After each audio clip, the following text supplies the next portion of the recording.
বৰপেটা ৰোডৰ ৰেল ষ্টেচনৰ জিএছটি বিভাগৰ অভিযানত জব্দ জিএছটি ফাঁকিৰে সৰবৰাহ কৰা কাপোৰৰ বস্তা। জিএছটি ফাঁকিৰে বহিৰাজ্যৰ পৰা ৰেল আৰু ট্ৰাকযোগে বৰপেটা ৰোডলৈ সৰবৰাহ হয় কাপোৰ। একাংশ ব্যৱসায় পশ্চিমবংগৰ পৰা জিএছটি ফাঁকিৰে ৰেলযোগে বৰপেটা ৰোডলৈ সৰবৰাহ কৰি আহিছে কাপোৰ। বৰপেটা ৰেল ষ্টেচনত জিএছটি বিভাগে অভিযান চলাই কৰফাঁকিৰে সৰবৰাহ কৰা কেইবাটাও কাপোৰৰ বস্তা জব্দ কৰে। দীৰ্ঘদিন ধৰি একাংশ ব্যৱসায়ী এনেদৰে ৰেলযোগে লাখ লাখ টকাৰ কৰফাঁকি দি পশ্চিমবংগৰ পৰা কাপোৰ সৰবৰাহ কৰি আহিছে। উল্লেখ্য যে ৰেলযোগে সৰবৰাহ উপৰিও জিএছটিৰ ফাঁকিৰে ট্ৰাকে পশ্চিমবংগৰ পৰা বৰপেটা ৰোডলৈ সৰবৰাহ কৰা হয় লাখ লাখ টকাৰ কাপোৰ। একাংশ ব্যৱসায়ী জিএছটি ফাঁকিৰে বহিৰাজ্যৰ পৰা দৈনিক এই বস্তাই বস্তাই কাপোৰ সৰবৰাহ কৰি আহিছে। মাথো ৰেলযোগে কৰফাঁকিৰে সৰবৰাহ হোৱা কাপোৰৰ বস্তা জিএছটি বিভাগে দায়িত্ব সামৰিব নে নিশা ট্ৰাকে জিএছটি ফাঁকিৰে বৰপেটা ৰোডলৈ সৰবৰাহ হোৱা কাপোৰত অভিযান চলাই উচিত ব্যৱস্থা গ্ৰহণ কৰিব পৰৱৰ্তী সময়ত সেয়া লক্ষণীয় হ'ব।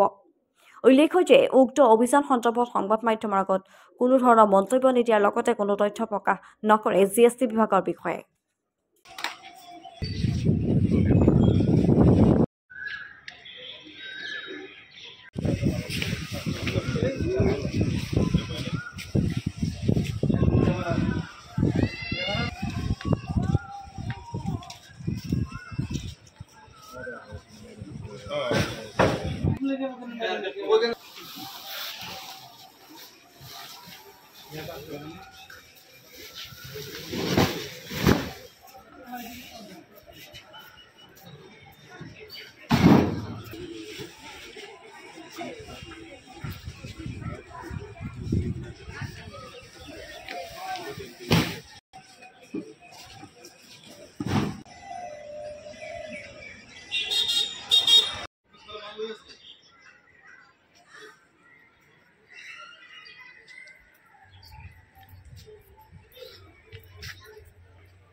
ये सुविधा है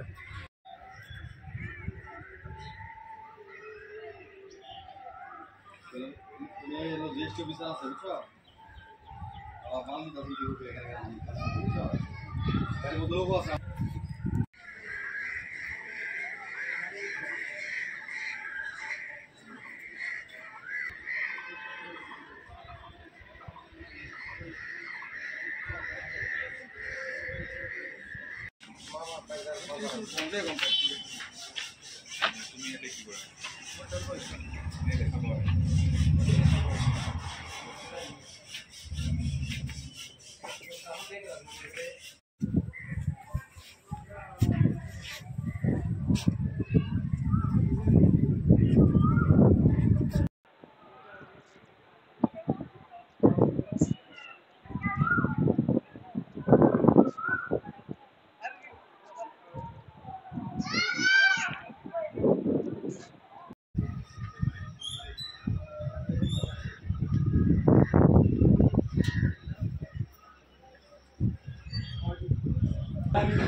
অফিসত যাব পাৰে অফিসত গৈ সুধিলোঁ মোতকৈ হায়াৰ অথৰিটি আছে তেওঁলোকক অফিসত নাই সেইখিনি দেখিছে কাপোৰ আছে বাকী কোৱাৰ অথৰিটি মোৰ নাই আপোনালোকে যাব এই অফিসত গ'লে